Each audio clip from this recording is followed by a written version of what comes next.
नमस्कार, मी Anushree Karandikar. Talk time या कार्यक्रमामध्ये तुमचं सगळ्यांचं मनापासून स्वागत. आज जागतिक होमिओपॅथी दिवस आहे आणि त्या अनुषंगानं त्या निमित्तानं आजचा आपला विषय असणार आहे होमिओपॅथी, एक प्रभावशाली उपचार पद्धती. आणि या विषयावरती मार्गदर्शन करण्यासाठी आपल्याकडे आज आलेले आहेत डॉक्टर सुजाता नाईक. मॅडम, तुमच्या कार्यक्रमात मनापासून स्वागत. नमस्कार. जसं आपण आजचा विषय घेतलेला आहे तसं आपण मॅडमकडनं मार्गदर्शन करून घेऊया, परंतु सर्वात प्रथम आपण त्यांची ओळख करून घेऊया. थोडक्यात आपल्यासोबत आहे डॉक्टर सुजाता नाईक. त्यांनी मुंबई विद्यापीठातून MD होमिओपॅथीची पदवी संपादन केलेली आहे. गेली 27 वर्ष त्या मुंबईमध्ये होमिओपॅथीची अत्यंत यशस्वी अशी प्रॅक्टिस करतात. त्यांच्या सहकाऱ्यांसह त्या मुंबईत मुलुंड, बांद्रा आणि प्रभादेवी या तिन्ही ठिकाणी क्लिनिक्स चालवतात. महाराष्ट्रातून तसेच देश परदेशातून त्यांच्याकडे अनेक रुग्ण येत असतात. भारतात तळागाळात होमिओपॅथी पोहोचावी याची त्यांना विलक्षण कळकळ आहे. महाराष्ट्राचा अत्यंत ग्रामीण भाग होमिओपॅथीचा प्रसार व्हावा यासाठी होमिओपॅथी आणि आरोग्यविषयक शिबिरही त्यांच्याकडनं चालवली जातात. चिपळूण जवळच्या वालावलकर हॉस्पिटल डेरवण येथे दर महिन्याला शिबिरांना प्रचंड प्रतिसादही मिळतोय. कोकणातल्या विविध भागातून तिथे औषधोपचार घेण्यासाठी प्रचंड गर्दी झालेली असते. त्याशिवाय आपल्यासोबत असलेल्या डॉक्टर सुजाता नाईक या निष्णात वक्त्या आणि लेखिका आहेत. आरोग्यविषयक अनेक व्यासपीठांवरती त्यांचा सहभाग असतो. अनेक नियतकालिकं, वर्तमानपत्र आणि मासिकं यामध्येही त्या लेख आणि त्यांचे सदर असतातच. त्याचबरोबर दैनंदिन आरोग्यासाठी अत्यंत उपयुक्त अशा टिप्सचं संकलन करून त्यांनी द वेलनेस शॉर्ट्स नावाचं पुस्तक आता त्यांचं प्रकाशित झालेलं आहे. अल्पावधीत त्या पुस्तकाला प्रचंड लोकप्रियताही मिळालेली आहे. मॅडम, आपण जसं म्हणतो तसं की आज जागतिक होमिओपॅथिक दिवस आहे आणि त्या अनुषंगाने आपण आज होमिओपॅथीबद्दल बोलणार आहोत. आपण विषयात जसा घेतलेला आहे की एक होमिओपॅथी प्रभावशाली उपचार पद्धती आहे. गेली अनेक वर्ष इतके वर्ष आपणच त्यामध्ये प्रॅक्टिस करताय. तुम्हाला वेगवेगळे अनुभव आत्तापर्यंत आलेच असतील, परंतु आजच्या दिवसाच्या महत्त्वानं नेमकं होमिओपॅथीबद्दल आपण थोडंसं प्रेक्षकांना सुरुवातीला सांगूया. नमस्कार. आणि सर्वप्रथम आज आपल्या सर्व दर्शकांना मला शुभेच्छा द्यायच्या आहेत जागतिक होमिओपॅथी दिनानिमित्त. आजचा दिवस हा खूप खास आहे सगळ्या होमिओपॅथसाठी, कारण आपल्या होमिओपॅथीचा जे जनक होता, म्हणजे जे डॉक्टर होते, डॉक्टर सॅम्युएल हॅनेमॅन, ते स्वतः एक ॲलोपॅथी डॉक्टर होते. आणि 18व्या शतकात त्यांनी जन्म घेतला जर्मनीमध्ये एका छोट्याशा खेड्यात. आणि त्या काळची जी प्रचलित उपचार पद्धती होती, ॲलोपॅथी ज्याला आपण म्हणतो, ती अत्यंत अशी अमानवी, क्रूर अशा प्रकारची उपचार पद्धती होती. कारण तोपर्यंत आधुनिक जे काही रोगनिदान शास्त्र आहे ते तोपर्यंत त्याचा उगम झालेला नव्हता. तोपर्यंत सर्जरी जी मॉडर्न आज आहे ती नव्हती. भूलशास्त्राची शोध तोपर्यंत लागला नव्हता. म्हणजे उल्लेखनीय बाब म्हणजे पेनिसिलिन पूर्वीचा हा काळ होता. त्याच्यामुळे अनेक साथींचे रोग जे होते किंवा शस्त्रक्रिया अत्यंत क्रूरपणे केल्या जायच्या आणि त्यामुळे ह्याच्या उपचारापेक्षा आजार बरा असं म्हणायची पेशंटवर वेळ यायची बऱ्याच वेळा, इतक्या त्यांना यातना व्हायच्या.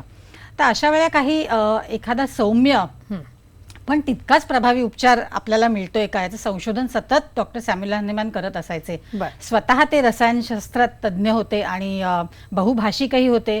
अनेक मेडिकल लिटरेचरचा अनुवाद त्यांनी केला होता आणि ते सतत संशोधन करायचे, कारण पदार्थशास्त्रावरती सुद्धा त्यांची खूप मास्टरी होती. तर त्यावेळी त्यांनी होमिओपॅथी ही उपचार पद्धती शोधून काढली आणि त्यांनी हा एक सिद्धांत मांडला, हे एक तत्व मांडलं की जो पदार्थ जास्त प्रमाणात विषारी असतो तोच अल्प प्रमाणात किंवा सूक्ष्म प्रमाणात तोच औषध म्हणून वापरता येतो.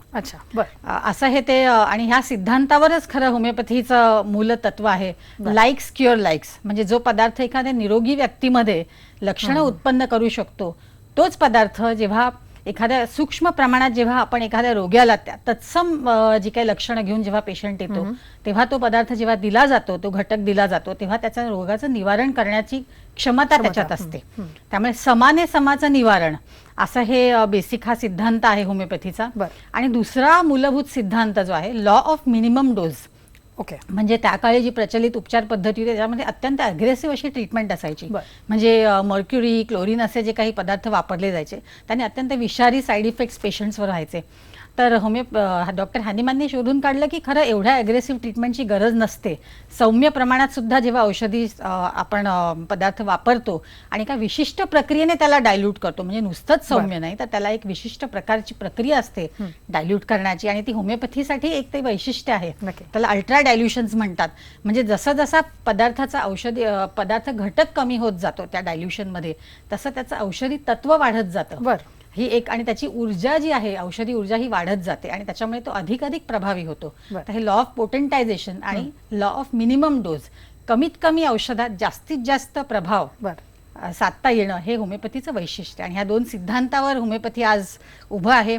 आणि खरं त्याच्यानंतर म्हणजे 18व्या शतकातली ही गोष्ट आहे आणि त्याच्यानंतर 2 शतकं लोटली आणि आधुनिक वैद्यकशास्त्राने खूप प्रगती केली आणि आज रोग निदान आणि रोग चिकित्सा याच्यात प्रचंड झेप घेतलेली आहे आधुनिक वैद्यकशास्त्राने. असा कोणताही आजार नाही, कोणताही रोग नाही, असा कोणतेही अवयव नाही ज्याचा आपण आज शोध लावू शकत नाही. आणि आज अगदी म्हणजे ॲडव्हान्स पॅथॉलॉजी पासून ते CT scans to ultrasound to PET scans म्हणजे इतकी निदान आपल्याकडे आज अद्ययावत निदान शस्त्र आहेत. पण तरी सुद्धा दुर्दैव असं आहे की जी जुनाट रोग आहेत जे क्रॉनिक डिझीजेस म्हणतो त्याच्यावर अजूनही ठोस उपाय कोणत्याही प्रणालीत नाही, विशेषतः आधुनिक प्रणालीत नाहीये. आणि ते जे आणि त्यातनं आधुनिक जीवनशैलीमुळे जे उद्भवणारे स्ट्रेस आणि त्याच्यामुळे जो काही आजारी रुग्णावरती किंवा व्यक्तीवरती परिणाम होत असतो तर त्या परिणामांचा व्याधींमध्ये रूपांतर होतं आणि त्याला टॅकल करण्यासाठी होमिओपॅथी ही जी उपचार पद्धती ही खूपच प्रभावी आहे आणि आज 200 वर्षानंतर सुद्धा ती तेवढीच लोकप्रिय आणि प्रभावी आहे. नक्की. सो तुम्ही छान प्रकारे समजावून सांगितलं की मूळ सिद्धांत किंवा त्याचे मूळ हे जे आहेत ते खूप छान आहेत ते सिद्धांत आणि त्याच्यावरती आज पूर्णपणे होमिओपॅथी बेस्ड आहे. तर त्या अनुषंगाने मला तुम्हाला विचारायचं आहे की आपण जसं म्हणतोय तसं की 200 वर्षापासून चालत आलेली ही पूर्ण होमिओपॅथी आहे आणि आपण त्याच्यावरती आपणही गेले अनेक वर्ष काम करताय, तुमच्याकडे अनेक रुग्ण येत असतात. तर त्या अनुषंगाने आता आपण जर का बघायला गेलं की प्रचलित उपचार जी पद्धती आहे ती सगळ्याच रोगांवरती आपण थोड्याफार फरकाने वापरून काम करून दिसते. तर होमिओपॅथीमध्ये नेमकं कुठल्या कुठल्या रोग आणि आजारांवरती स्पेसिफिकली आपण काम करतो त्याविषयी थोडंसं बोलूया. म्हणजे जसं मी मगाशी म्हटलं की जुनाट रोगांवरती अजूनही आधुनिक वैद्यकशास्त्र कुठेतरी अपुरं पडतंय.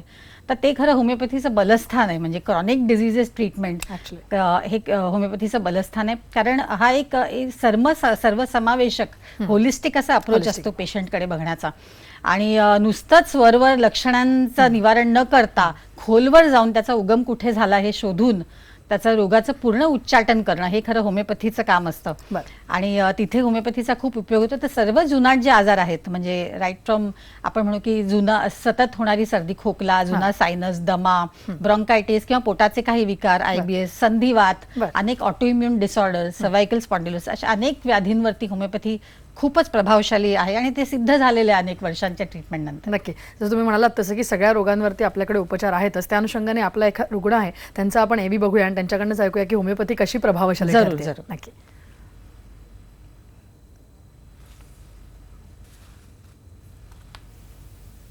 मी डॉक्टर सुजाता नाईक यांच्याकडे 2014 साली आले. त्यांचं रेकमेंडेशन माझ्या काही नातलगांनी मला दिलं. मी जेव्हा त्यांच्याकडे आले तेव्हा माझ्या काही शारीरिक आणि मानसिक तक्रारी होत्या, पोटाचे विकार होते, अन्य काही हेल्थ प्रॉब्लेम्स पण मला होते. ॲलोपॅथीच्या डॉक्टरांकडे ऑपरेशनशिवाय काही उपाय नव्हता. त्यामुळे मला असं वाटलं की होमिओपॅथीचं आपण मार्ग घेऊन औषध घेऊन बघावं. डॉक्टरच्याकडे मी जेव्हा आले तेव्हा त्यांनी मला औषधं दिली आणि हळूहळू मला बरं वाटायला लागलं. त्यांनी जी औषधं दिली ती नुसती आजारावर दिली नाही तर पूर्ण हेल्थचा विचार करून त्यांनी मला ती औषधं दिली. म्हणजे डाएट, त्याच्यानंतर शारीरिक मानसिक काय ज्या तक्रारी असतील त्या, शिवाय त्याच्या व्यतिरिक्त मला मॉरल बूस्टिंग पण त्यांनी खूप दिलं. ह्या सगळ्या संबंध ह्या औषधाच्यामुळे मला हळूहळू खूप बरं वाटायला लागलं आणि आज मी पूर्णपणे बरी आहे ती केवळ त्यांच्यामुळे आहे. आज मी विश्वासाने सांगू शकते की होमिओपॅथी हे औषध सगळ्यांनी घ्यावं. काही आजार असतील तर नक्की ह्याचं घेऊन उपयोग होतो हा माझा विश्वास आहे आणि today I am whole because of homeopathy. So I will definitely I want to help anyone who is sick and I feel की ह्याचा नक्कीच फायदा होईल. नक्की मॅडम. जसं तुम्ही म्हणालात तसं की ह्यांच्या बोलण्यावरून सुद्धा हे लक्षात आलं की होमिओपॅथीचा होलिस्टिक अप्रोच जो आहे तो ह्याच्यातनं दिसलेला आहे. असे अनेक रोग असतील किंवा जे मिसकन्सेप्शन आहेत होमिओपॅथीबद्दलच्या लोकांच्या त्याविषयी मला तुमच्याकडनं जाणून घ्यायचं आहे. परंतु इथे वेळ झाली एका छोट्याशा ब्रेकची. तुम्ही कुठेही जाऊ नका, पाहत राहा फक्त IVM.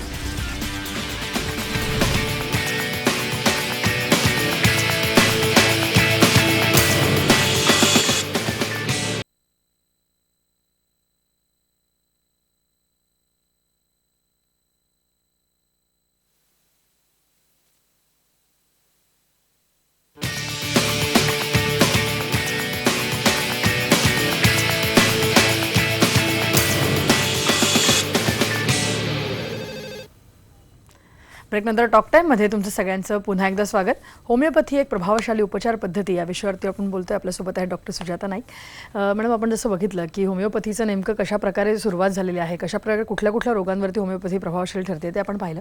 मला तुम्हाला विचारायचं की बऱ्याच वेळेला लोकांच्या मनात कुठेतरी एक असतं की होमिओपॅथिक उपचार म्हटल्यानंतर कुठेतरी मानसिक गोष्टींची निगडीत आहेत किंवा सायकोलॉजिकल गोष्टींची निगडीत आहेत, असं काहीतरी एक भावना असते लोकांच्या मनात. तर त्याबद्दल आपण थोडंसं आज हे करूया, एलॅबरेट करूया, म्हणजे नेमकं त्यातली सत्यता काय आहे आणि नेमकं खरं काय आहे ते आपण सांगूया जरासं. नाही, होमिओपॅथी हा काही मानसोपचार नाही किंवा तो काही सायकोलॉजिकल ट्रीटमेंट नाही.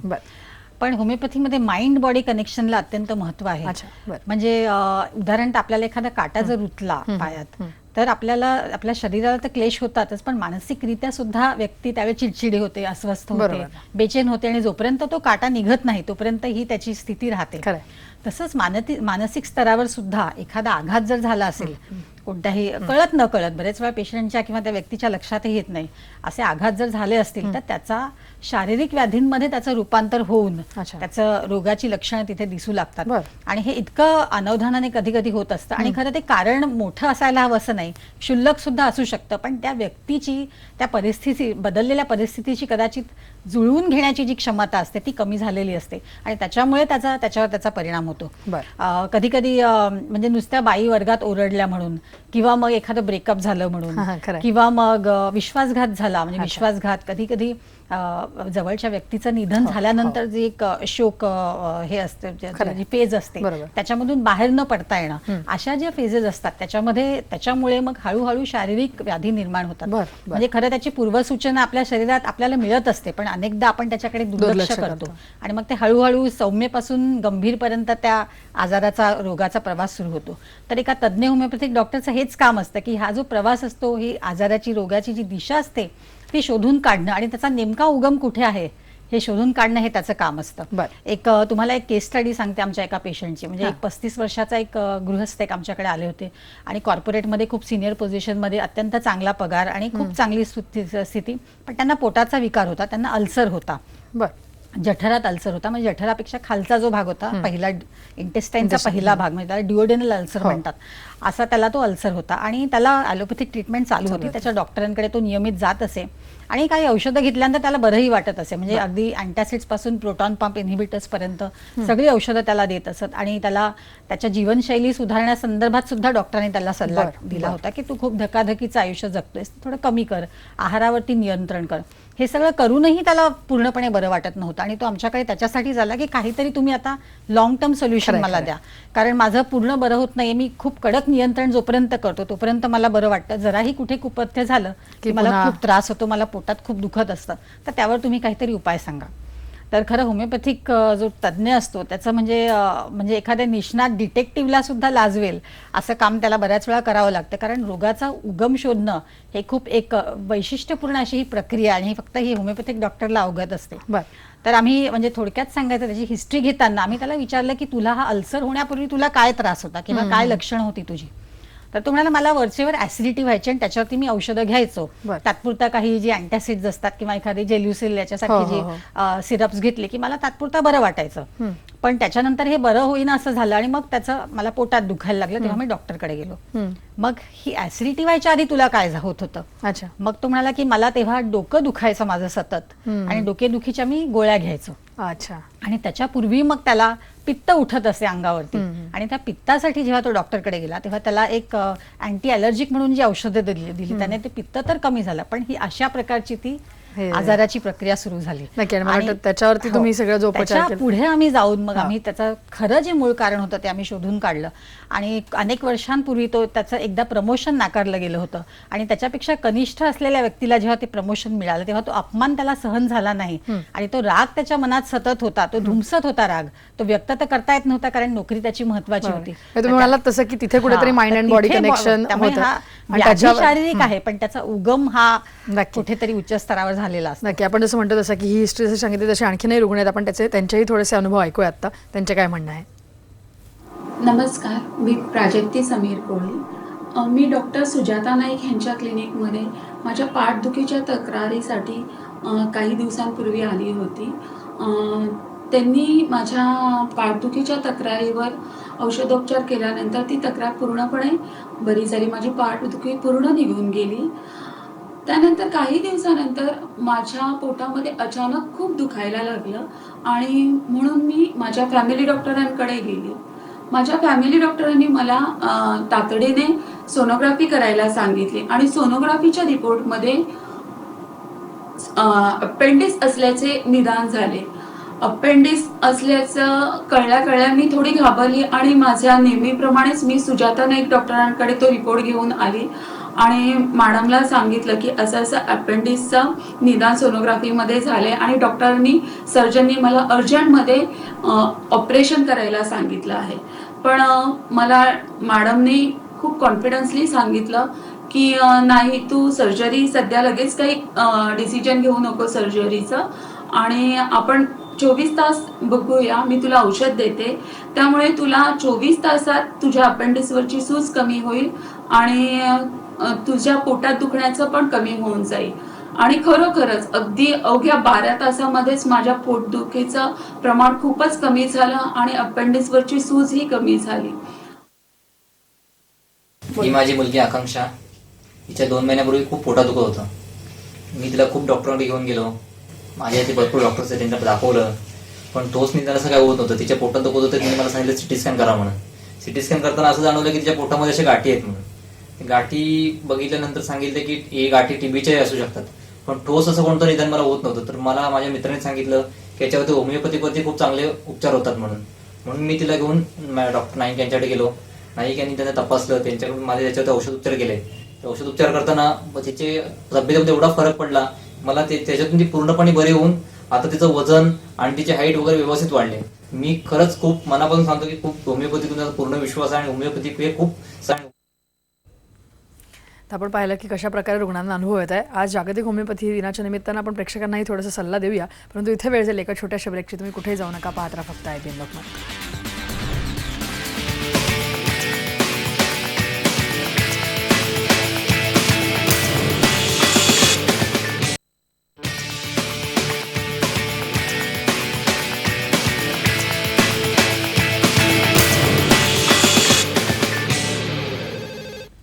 ब्रेकनंतर टॉक टाईममध्ये तुमचं सगळ्यांचं पुन्हा एकदा स्वागत. मॅडम, आपण बऱ्याच वेळा पाहतो की होमिओपॅथीबद्दल जे म्हटलं असं की मिसकन्सेप्शन असतात, म्हणजे बराच वेळ लागतो ट्रीटमेंट चालू झाल्यानंतर बरा व्हायला आजार, किंवा काही वेळेला त्याचे साईड इफेक्ट्स आहेत की नाही अशी भीती असते. अशा बऱ्याचशा गोष्टी असतात किंवा ॲलोपॅथीची औषधं सुरू आहेत, मग ही पण सुरू करायची का? तर त्या अनुषंगाने थोडक्यात प्रेक्षकांना सांगा की नेमके होमिओपॅथीचे उपचार कसे करायचे. बरोबर आहे. हे खूप गैरसमज काही लोकांच्या मनात असतात. होमिओपॅथीमध्ये 2 प्रकारचे आपण अप्रोचेस असतात. एक म्हणजे जुनाट आजारांवरती काही वेळा वेळ लागतो, कारण तो आजारही तेवढाच जुना असतो आणि त्या व्यक्तीच्या व्यक्तिमत्वावरती अनेक थर झालेले असतात, बऱ्याच ट्रीटमेंट्स घेऊन झालेले असतात. त्यामुळे ती सगळी आवरणं बाजूला करून त्याच्या कोर कॉन्स्टिट्यूशन पर्यंत आपल्याला पोहोचायचं असतं आणि नेमकं औषध शोधून काढायचं असतं. तर जुनाट आजारांना कधी कधी वेळ लागतो, पण तत्काळ स्वरूपी सुद्धा आपण उपाय करू शकतो. उदाहरणार्थ ताप आहे किंवा सर्दी खोकला आहे, लूज मोशन्स आहेत, उलट्या होत असतात, उलट्या जुलाबांचं प्रमाण, किंवा एखाद्या साथीचा जेव्हा आजार असतो तिथे होमिओपॅथी तात्काळ रिलीफ सुद्धा देऊ शकते. आणि बऱ्याच वेळा पूरक म्हणून सुद्धा त्याचं एक चांगलं काम, सपोर्टिव्ह ट्रीटमेंट म्हणून काम करू शकतो आपण. फर्स्ट एड मध्ये होमिओपॅथिक औषधांचा जर समावेश केला तर व्यक्तीला लगेच बरं वाटू शकतं आणि लक्षणं सुद्धा लवकर आपण रोखू शकतो. आणि साईड इफेक्ट्सच्या बाबतीत जर म्हणाल तर खरं होमिओपॅथीचे फारच कमी विषारी साईड इफेक्ट्स नसतात. जे असतील ती पॉझिटिव्हच साईड इफेक्ट्स असतात. कारण आपण म्हणू की रुळावरून घसरलेली गाडी ती परत आणायची असते. ती होमिओपॅथीची औषधं खूप चांगलं काम करतात त्या बाबतीत. त्यामुळे टॉक्सिक साईड इफेक्ट्स नसतात, कारण औषधी अंशच खूप कमी असतो. त्याच्यामुळे ते एक ऊर्जेचाच भाग, म्हणजे एक कॅटलिस्ट म्हणून होमिओपॅथिक औषधांचा वापर आपण म्हणू शकतो. एक मध्यस्थाचं काम करतं, म्हणजे आपलीच जी प्रतिकार शक्ती आहे ती उद्दीपित करून आपल्याच डॉक्टरला आपण मदत करत असतो आपला. तर अशा प्रकारची काम, अशा प्रकारचा जो रोल आहे तो होमिओपॅथिक औषधांचा असतो. त्यामुळे हे गैरसमज आहेत, तर त्या रोगावरती अवलंबून असतं. आणि बाकीचे जे ट्रीटमेंट चालू असेल तर ती बंद करणं गरजेचं आहे असं काही नाही. खरं म्हणजे आम्ही कोणतीही औषधं बंद करायला सांगत नाही, कारण विशेषतः डायबिटीज, ब्लड प्रेशरची किंवा हार्ट डिझीजची औषधं असतात ती तर अजिबात बंद करायला सांगत नाही, कारण ते औषधांसकट त्याचं कॉन्स्टिट्यूशन आम्ही ऍक्सेप्ट करतो आणि त्याप्रमाणे औषध देतो. नक्की. आपण जसं आता ब्रेकवर जाण्यापूर्वी काही रुग्णांचे अनुभव ऐकलेले, तसंच असं तुम्ही आता जसं उल्लेख केला तसं बीपीचे जे पेशंट्स असतात त्यांचा जे कंट्रोल असतो पूर्णपणे, तोही होमिओपॅथीने कशा प्रकारे आपण करतोय ते आपण त्यांच्याकडनं ऐकूया. मला वाटतं मेरा नाम मीरा देवी शर्मा है और मुझे 25 साल से ब्लड प्रेशर की शिकायत है. मैं एलोपैथिक डॉक्टर को दिखाई, मिली, मुझे सलाह ली, लेकिन उनकी दवाई मुझे सूट नहीं करती है। अगर एलोपैथी खाऊं तो उसके जगह दूसरा तकलीफ हो जाता है। फिर मैंने होम्योपैथिक लेने का सोचा। डॉक्टर सुजाता नाइक से मिली, उनसे बात की, वो समझाई कि अगर होम्योपैथिक लेंगे तो भी वो एलोपैथी को साथ में रखना पड़ेगा, दोनों चालू रखना पड़ेगा साथ में। जैसे जैसे अपना ब्लड प्रेशर कम होगा वैसे वैसे वो एलोपैथिक बंद कर देंगे। मैंने वैसे ही किया और आज मेरा ब्लड प्रेशर भी कम है, सेहत भी सही है। और अगर वो होम्योपैथी का एक डोज भी दवाई खाओ तो मुझे फर्क पड़ता है, मुझे तो बहुत ही ज़्यादा फर्क करता है वो। अगर मैं सीरियस भी हो जाऊँ तो वो भी मुझे मतलब बहुत फर्क करता है। और इस दवाई से मैं सीरियस होकर भी सही हो गई हूँ, आज सही चल रही हूँ मैं। नक्की तुम्ही म्हणालात तसं की होमिओपॅथीचा जो अप्रोच आहे तो आणि पेशंट्सना फरक पडतोय त्या अनुषंगाने त्यांचा विश्वास बसणं ही स्वाभाविक आहे. मला तुम्हाला विचारायचं की आज जसं आपण म्हणतोय तसं की जागतिक होमिओपॅथी दिवस आहे, तर त्या अनुषंगाने आत्ता जे प्रेक्षक पाहत आहेत त्यांना तुम्ही जाता जाता काय सल्ला द्याल? बरोबर आहे. खरं आज मी म्हटलं तसं आज खूप विशेष दिवस आहे. आज डॉक्टर सॅम्युअल हॅनेमॅन यांची आज जन्मतिथी आहे, त्याच्यामुळे आपण हा दिवस साजरा करतोय. बरोबर. आणि मला दर्शकांना, आपल्या प्रेक्षकांना हे सांगायचं आहे की तुम्ही अगदी निश्चिंतपणे होमिओपॅथीचा अवलंब करा. बरं. आणि तुमचे जे डॉक्टर असतील ॲलोपॅथीचे त्यांनाही तुम्ही विश्वासात घ्या, त्यांना सांगा की आम्ही होमिओपॅथिक औषध घेतोय.